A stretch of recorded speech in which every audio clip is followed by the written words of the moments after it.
Puji Tuhan, shalom semuanya. Haleluya, hari yang luar biasa. Dan saya mengajak semua jemaat Tuhan hari ini, katakan hari ini adalah hari yang diberkati. Hari ini adalah hari di mana saya akan bersuka cita. Hari ini adalah hari di mana saya akan mengalami kemenangan. Saya akan mendapatkan berkat. Proyek-proyek saya akan diberkati. Target-target saya akan tercapai. Katakan terus hal-hal yang baik di hari ini. Tetapi jangan lupa, di akhir daripada engkau berkata itu, jangan lupa juga untuk mengatakan apa? Jadilah kehendak Tuhan. Amin. Terima kasih Tuhan.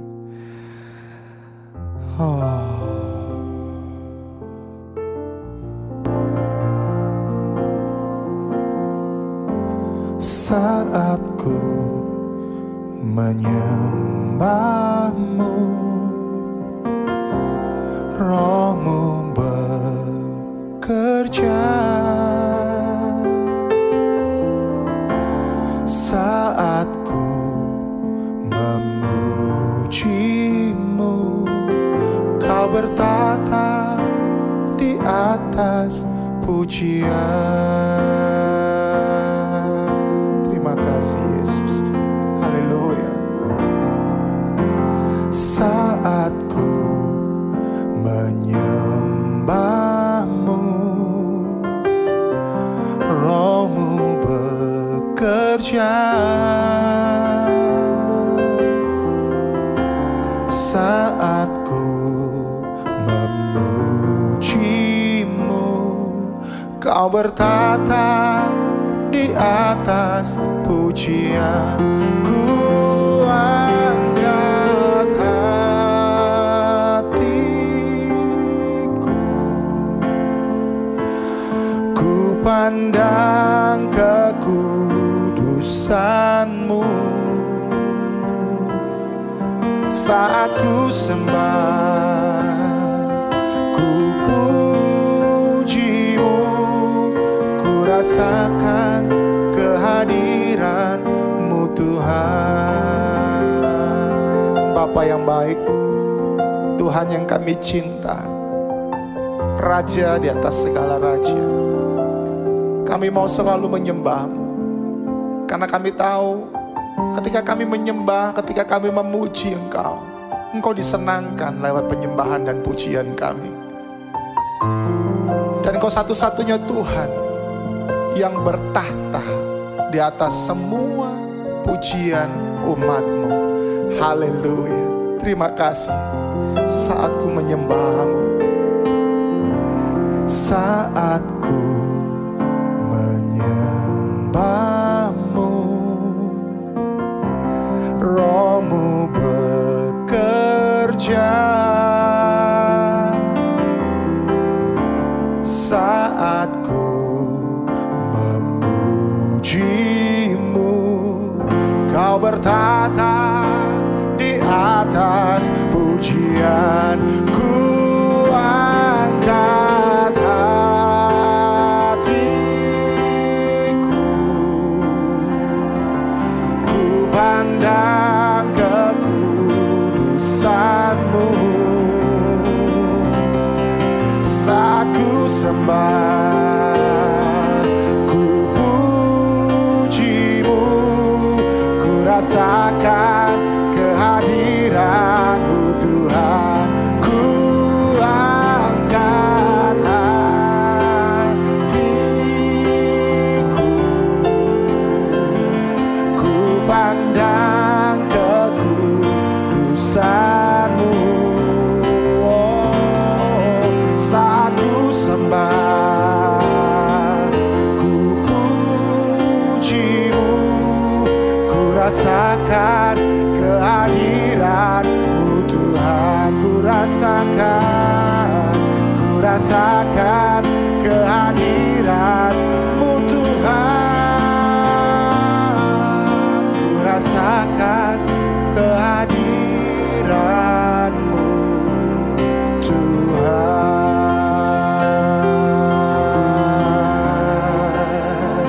Oh, ya.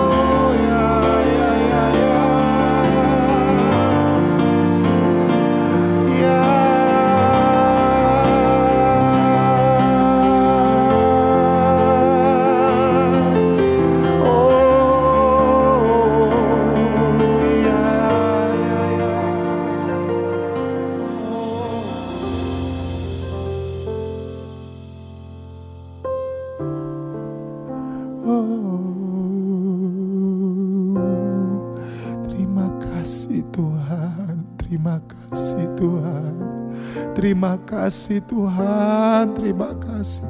Biarkan Engkau disenangkan, biarkan Engkau disenangkan lewat penyembahan kami. Terimalah ini menjadi korban di hadapan-Mu hari ini Tuhan. Terima kasih Bapa yang baik. Terima kasih Tuhan Yesus. Kami bersyukur kepadamu. Kami memuji-muji Engkau ya Tuhan. Di dalam nama Tuhan Yesus Kristus. Tuhan, kami mengucap syukur buat hari yang baru.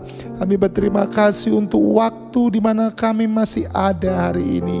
Dan biarkan hari ini Tuhan, Engkau terus mengajari kami. Engkau terus membawa kami kepada kemuliaan yang Engkau janjikan. Kami mau berjalan di dalam jalan kemenangan-Mu. Kami mau berjalan di dalam jalan kekudusan-Mu. Kami mau berjalan di dalam Tuhan jalan anugerah-Mu ya Bapa. Terima kasih. Berfirmanlah bagi kami supaya firman-Mu ini Tuhan betul-betul akan mengajari kami, membentuk kami, bahkan menyembuhkan setiap kami. Terima kasih Tuhan, di dalam nama Tuhan Yesus Kristus. Haleluya. Amin. Puji Tuhan. Nah, hari ini saya memberi tema Emergency Heart. Ya, dan saya mengajak kita untuk membuka dari Yeremia 18 ayat 2 sampai yang ke-6. Firman Tuhan berkata, pergilah dengan segera ke rumah tukang periuk. Ketika hati kita ada masalah, ketika hati kita belum beres, kita harus segera pergi ke emergency. Yang saya maksudkan di sini emergency adalah kita harus segera bereskan di hadapan Tuhan. Kita harus segera datang kepada Tuhan yang kita panggil dalam nama Tuhan Yesus. Karena ketika hati kita beres, firman Tuhan selanjutnya berkata, di sana aku akan memperdengarkan perkataan-perkataanku kepadamu. Kalau hati kita beres, kita bisa dengar suara Tuhan. Tetapi kenapa hati kita masih tetap mengeraskan hati? Karena sesungguhnya kita tidak mau mendengarkan suara Tuhan. Padahal saya mau mengatakan sungguh indah apabila kita bisa mendengarkan suara Tuhan. Kemudian dikatakan, lalu pergilah aku ke rumah tukang periuk. Dan kebetulan ia sedang bekerja dengan pelarikan. Apabila bejana yang sedang dibuatnya dari tanah liat di tangannya itu rusak, maka tukang periuk itu akan mengerjakannya kembali menjadi bejana lain menurut apa yang baik pada pemandangannya. Kemudian datanglah firman Tuhan kepadaku, bunyinya, masakan aku tidak dapat bertindak kepada kamu seperti tukang periuk ini, hai kaum Israel? Demikianlah firman Tuhan, sungguh seperti tanah liat di tangan tukang periuk, demikianlah kamu di tanganku, kata Tuhan, hai kaum Israel. Kita melihat lewat pembacaan hari ini yang betul-betul mengajak setiap kita, bahkan mengingatkan setiap kita, hidup kita ini seperti bejana di tangannya Tuhan. Dia adalah sang tukang periuk agung yang akan membentuk, memperindah, bahkan menjadikan kita sesuai yang terbaik menurut pemandangannya. Tetapi tadi di awal saya mengingatkan bahwa hati kita ini harus beres. Karena kalau hati kita nggak beres, maka sesungguhnya kita akan selalu menjadi orang yang memberontak terhadap proses demi proses yang Tuhan kerjakan di dalam kehidupan kita. Dan saya mau mengingatkan kepada semua jemaat Tuhan bahwa yang menajiskan itu bukan yang masuk ke dalam. Kita makan apapun itu tidak akan menajiskan buat kita. Karena firman Tuhan, ya, itu adalah iman percaya kita kepada Yesus yang mengajarkan itu. Tetapi yang menajiskan adalah apa? Yang keluar dari dalam.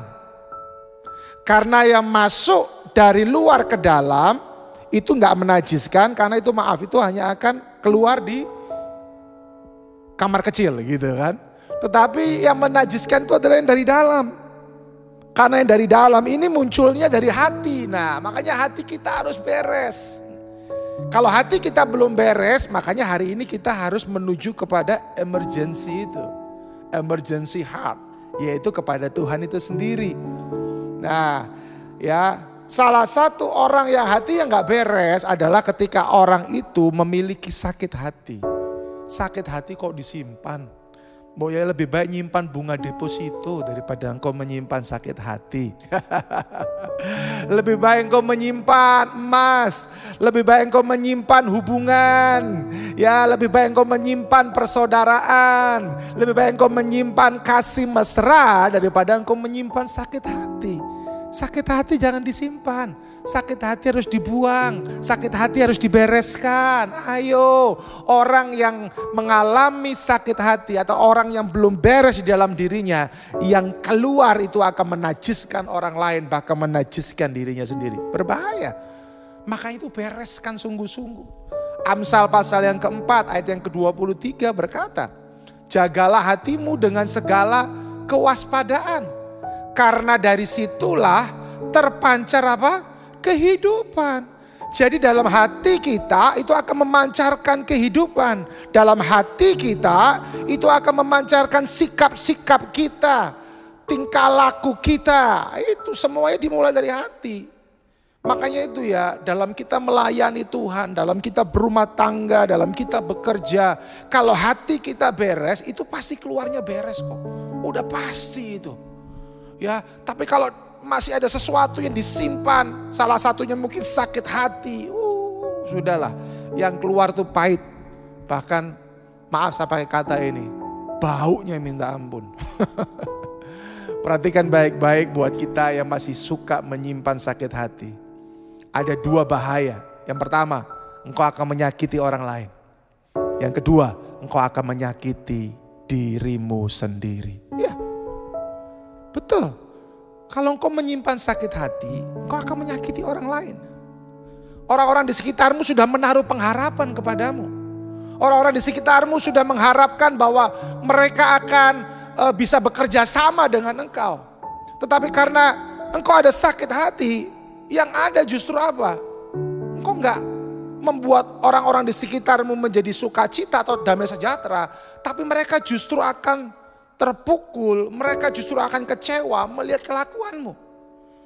Makanya itu ya, orang yang sakit hati itu akan membahayakan ataupun menyakiti orang lain. Saya cuma berpesan, kalau ada orang-orang yang seperti itu, daripada engkau semakin sakit, lebih baik tinggalin aja, udah biarin aja. Terus dia bagaimana Pak? Ya sudah, serahkan dia sama Tuhan aja. Tetapi yang juga bahaya adalah apa? Engkau menyakiti dirimu sendiri. Engkau menyimpan dendam, engkau menyimpan kepahitan, engkau menyimpan kegeraman. Akhirnya yang rugi siapa? Dirimu sendiri. Iya toh? Engkau melakukan tindakan-tindakan bodoh, engkau melakukan tindakan-tindakan berbahaya. Akhirnya engkau harus berurusan dengan hukum, engkau harus berurusan dengan orang-orang yang mungkin selama ini engkau gak sangka-sangka, gak duga-duga. Tapi akhirnya engkau harus berurusan dengan mereka. Karena apa? Karena engkau sudah melakukan satu kegiatan yang menyakiti orang. Hati-hati loh. Haleluya. Untuk itu saya mengajak kita semua jangan simpan sakit hati. Ayub pasal yang kelima ayat yang kedua. Sesungguhnya orang bodoh dibunuh oleh sakit hati. Dan orang bebal dimatikan oleh apa? Iri hati. Lihat, orang bodoh dibunuh sakit hati. Iya betul. Satu kali ada sebuah kejadian, ya saya tidak usah sebutkan di mana, tapi ada satu kali ada kejadian bagaimana terjadi sebuah pembunuhan gara-gara apa? Sakit hati. Sesama anak Tuhan. Ini berbahaya loh. Dan Alkitab berkata, orang bodoh dibunuh oleh sakit hati. Dan yang ngebunuh akhirnya harus berurusan dengan hukum. Dan dia dijatuhin hukuman penjara seumur hidup. Bayangkan. Sesuatu yang merugikan harus dia alami. Itulah yang saya katakan tadi. Dia akan menyakiti diri sendiri, orang-orang yang sakit hati. Untuk itu jangan pernah kita mau sakit hati. Katakan amin, katakan amin. Iya. Dan yang berikutnya yang mau saya mengajak setiap kita adalah apa? Jadilah orang yang betul-betul murah hati. Jangan jadi orang sakit hati, tapi jadilah orang yang murah hati. Karena ketika engkau jadi orang yang murah hati, engkau akan menjadi orang yang penuh dengan sukacita, penuh dengan damai sejahtera. Engkau gak suka marah-marah, dalam arti engkau gak jadi pemarah gitu ya. Bahkan engkau akan menjadi orang yang bisa menjadi berkat bagi banyak orang. Makanya pastikan hati kita beres. Jangan sakit hati, tapi biarlah engkau menjadi murah hati. Ini menjadi sebuah hal yang sangat penting. Dan yang berikutnya juga saya mau mengajak setiap kita bahwa sangat penting sekali untuk kita melihat di saat hati kita tidak beres, maka hubungan kita dengan Tuhan pun pasti akan gak beres. Iya betul, coba cek. Cek, ketika hatimu gak beres, pasti mesbahmu gak beres dengan Tuhan. Ibadahmu dengan Tuhan juga pasti gak akan beres. Karena apa? Karena gak beres hatinya. Makanya itu saya ingatkan sekali lagi. Yang menajiskan itu bukannya dari luar ke dalam, ya, tapi kan dari dalam ini keluar. Karena kalau orang gak beres hatinya, dia gak bisa menyembah Tuhan, ya. Dia akan sulit dengar firman Tuhan. Bahkan juga dia akan selalu, nah ini dia, saya catat di sini. Dia selalu akan menjadi orang nomor 1 dalam hal mengkritik. Ternyata saya menemukan orang yang hanya selalu bisa kritik itu pasti ada hatinya yang gak beres. Ya, ada sebuah kalau saya menyebutnya begini, ada sebuah tekanan di dalam dirinya, di mana tekanan itu harus dia keluarkan. Ya, dia nggak bisa menahan tekanan itu, sehingga dia keluarkan itu. Nah ini yang berbahaya. Dikeluarkannya dalam bentuk apa? Kritikan dan demi kritikan. Saya percaya seperti kata Pak Arifin bahwa kritik bagus juga. Tapi kalau kritik yang berlebihan dan hanya bisa mencari kesalahan tapi tidak bisa menemukan kelebihan ataupun juga tidak bisa mau sama-sama berubah, nah ini yang bahaya. Kritik sih boleh saja, asal bisa melihat juga apa yang menjadi kelebihan dan juga mau belajar ya untuk sama-sama berubah. Ya, sepakat sama-sama. Nah, suami istri juga penting melakukan ini. Engkau jangan cuma kritik pasanganmu terus. Lihatlah sisi baiknya dari pasanganmu. Ya, saya selalu katakan sama istri saya, aduh kalau nggak ada kamu aku nggak bisa gitu loh.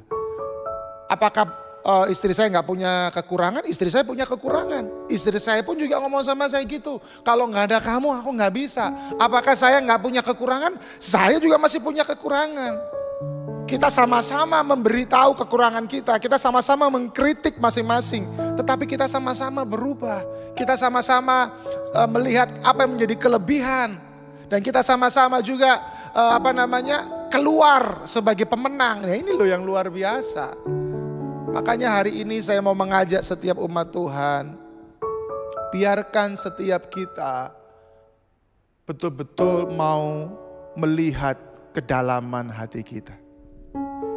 Ya, Tuhan inilah yang ku tahu, Kau melihat hatiku. Enak gitu aja tuh lagunya. Kenapa saya katakan? Karena yang harus jaga hati kita, dan kita izinkan Tuhan melihat hati kita. Ketika Tuhan melihat hati kita nggak beres, kita harus berani berkata seperti ini lagi. Ujilah aku Tuhan, cobalah aku Tuhan. Nah itu loh. Supaya apa? Supaya hati kita beres. Makanya itu, ayo jemaat Tuhan hari ini di rumah tanggamu, di pelayananmu, di pekerjaanmu, biarkan hati kita beres. Sehingga orang-orang yang di sekitar kita, mereka akan melihat Kristus dalam hidup kita. Pasangan kita bisa melihat Kristus dalam diri kita. Jangan sampai pasangan kita, suami istri kita, justru melihat iblis di dalam diri kita. Hai Tuhan Yesus tolong. Dan saya mau mengingatkan kepada setiap kita yang masih sakit hati, dendam, penuh dengan amarah. Milikilah dan mintalah kasih Kristus. Karena dengan kasih Kristus kita bisa melepaskan pengampunan. 1 Korintus 13 ayat yang kelima dan seterusnya dikatakan, ia tidak melakukan yang tidak sopan, tidak mencari keuntungan diri sendiri, ia tidak pemarah dan tidak menyimpan kesalahan orang lain. Ia menutupi segala sesuatu, percaya segala sesuatu, mengharapkan segala sesuatu, sabar menanggung segala sesuatu. Ia tidak menyimpan kesalahan orang lain dan menutupi segala sesuatu. Perhatikan ini Bapak Ibu Saudaraku yang terkasih. Bahwa kalau orang punya kasih Kristus, dia pasti tidak melakukan yang tidak sopan. Tetapi dia akan selalu melakukan yang sopan. Dia akan hidupnya tertib. Karena apa? Ada kasih Kristus. Bahkan dia tidak akan menjadi pemarah. Dia akan mudah mengampuni kesalahan orang. Dia tidak akan pernah menjadi seorang pembohong. Dia tidak akan pernah menjadi seorang pemberontak. Dia tidak akan pernah menjadi seorang pengkhianat. Karena apa? Karena kasih Kristus.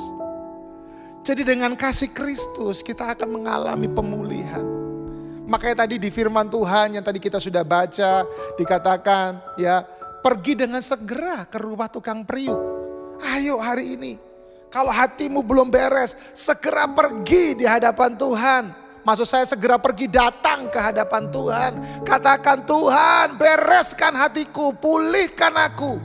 Wow, saya percaya ketika kita berkata seperti itu, segala manifestasi kuasa Tuhan akan memulihkan hati setiap kita. Dan saya mengingatkan kepada setiap jemaat Tuhan bahwa di saat kita mau mengaku dosa kita, maka Dia adalah Tuhan yang setia dan adil. Bukankah itu firman Tuhan dari 1 Yohanes 1 ayat yang ke-9? Jika kita mengaku dosa kita, maka Ia adalah setia dan adil. Ia akan mengampuni segala dosa kita dan menyucikan kita dari segala apa? Kejahatan. Jadi ayo segera datang ke alamat yang tepat. Emergency heart itu adalah ada di dalam nama Yesus. Yes. Setiap rumah sakit punya emergency. Tetapi saya mau berkata di dalam nama Tuhan Yesus Kristus, Yesus juga punya ruangan emergency untuk memulihkan hati kita. Yaitu apa? Ketika kita datang kepada Tuhan. Cek hatimu hari-hari ini. Cek mesbahmu hari-hari ini. Kalau mesbahmu berantakan, bisa jadi hatimu juga ada yang gak beres. Haleluya. Ayo jemaat Tuhan, kita mau hati kita pulih. Kalau boleh saya pakai istilah ini, ya, kita berkenan di bumi dan juga berkenan di sorga dalam kerajaan Allah. Haleluya. Mari kita berdoa. Bapa yang baik, Terima kasih untuk hari ini. Hamba-Mu selesai. Aku menyerahkan seluruh umat Tuhan dalam tangan-Mu. Biarkan mereka semua hari ini boleh mengalami Engkau. Dan terutama buat mereka Tuhan yang hati mereka Tuhan masih menyimpan sakit hati, menyimpan dendam. Hamba berdoa. Ataupun juga Tuhan hati mereka ada yang gak beres Tuhan. Tuhan tolong dalam nama Yesus. Biarkan setiap umat-Mu sadar harus datang kepada Tuhan. Harus mau dipenuhi kasih Tuhan. Di dalam nama Tuhan Yesus Kristus. Tuhan tolong umat-Mu hari ini di dalam nama Yesus. Supaya hati-hati mereka menjadi hati-hati yang baru. Hati-hati yang bersih. Hati-hati yang betul-betul Tuhan Yesus berkuasa penuh di dalam kehidupan mereka. Terima kasih Bapa. Aku berdoa memberkati umat-Mu hari ini. Diberkati mereka dalam rumah tangga mereka. Diberkati mereka dalam pekerjaan mereka. Diberkati mereka dalam pelayanan studi mereka. Di dalam nama Tuhan Yesus Kristus. Haleluya. Amin. Puji Tuhan, jemaat Tuhan. Sampai jumpa. Tuhan Yesus memberkati.